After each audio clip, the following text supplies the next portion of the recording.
Hello, and welcome back to English Story Class. How are you today? I hope you had a great day.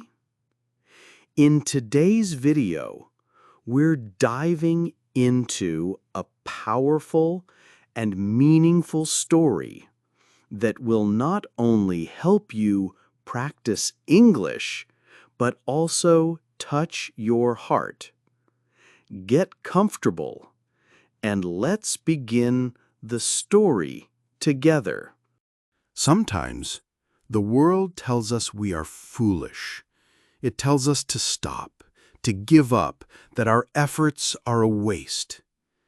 But the most powerful lessons often come not from listening to the noise, but from trusting the silence within. This is the story of Elias, and it might be a lesson for you too. In a village where the earth was tired and thirsty, hope was running dry. For 2 long seasons, the sky had forgotten how to cry, and the fields were just dust. The farmers would look up, waiting for a sign, their conversations quiet and heavy with despair. All of them, except for one old man named Elias. One morning, while others sat in the shade, Elias picked up his tools. He walked to his dry, cracked field and began to plant seeds in the dust. Then he started his long walk to the community well, which was nearly empty, and returned with 2 pails of water. He was watering the dust. A young farmer saw him and laughed. "Old man, are you trying to fill the sky with water from our well? You are wasting what little we have left." The others joined in, their laughter echoing in the dry air. They saw a fool. They didn't understand that he wasn't just watering seeds. He was watering his faith. Days turned into weeks, and Elias's routine never changed. To the well, to the field. To the well, to the field. His back ached and his hands were sore, but he continued his work in silence. The mockery continued, but he didn't seem to hear it. He was listening to something else.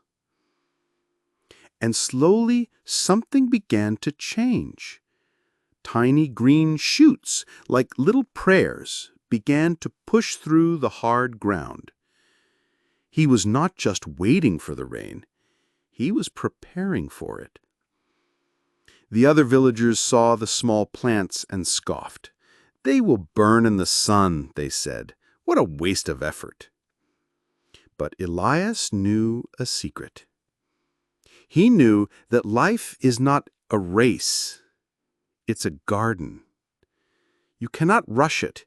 You can only nurture it. He didn't shout at the soil to grow faster. He just showed up every day, gave it water and time.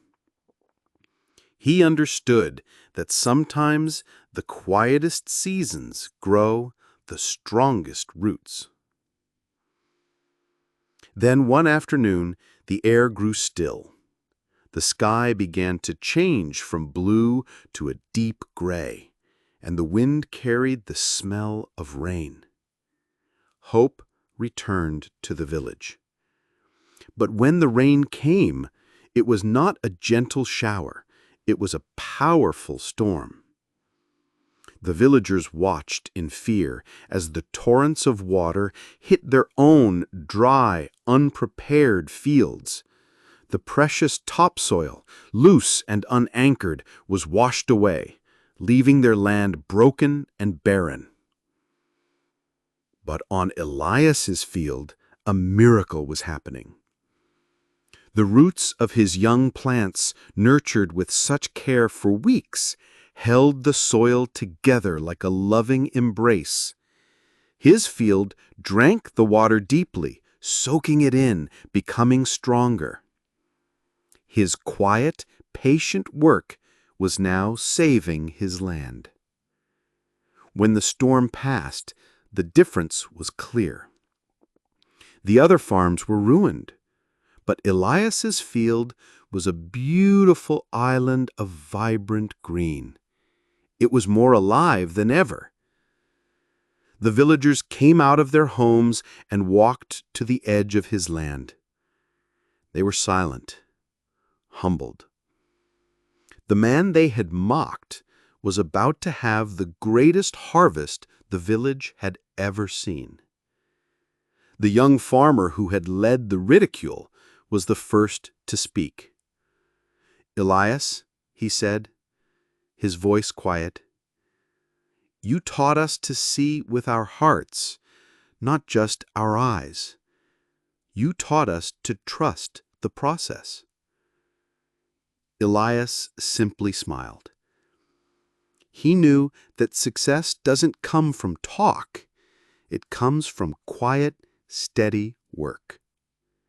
He let his harvest make the noise. Remember, in a world that rushes for results, true growth takes time. We are taught to move fast, to win early. But not everything in life is meant to happen quickly. You don't need to bloom overnight. Like Elias, you just need to show up, prepare your garden, and have faith. Water your mind with kindness. Give your soul some sunshine. Remove the weeds of doubt and fear, and trust that your flower will bloom. Because when it does, it will be more beautiful than anything you ever rushed. I hope you were able to learn something from this short story. If this story resonated with you, please like, share, and subscribe for more stories on English Story Class. What part of Elias's journey did you connect with the most? Have you ever felt like you were watering dust only to see it bloom later? Share your thoughts in the comments below. I would love to hear your story. Thank you for listening. Stay healthy, stay happy, and keep speaking English.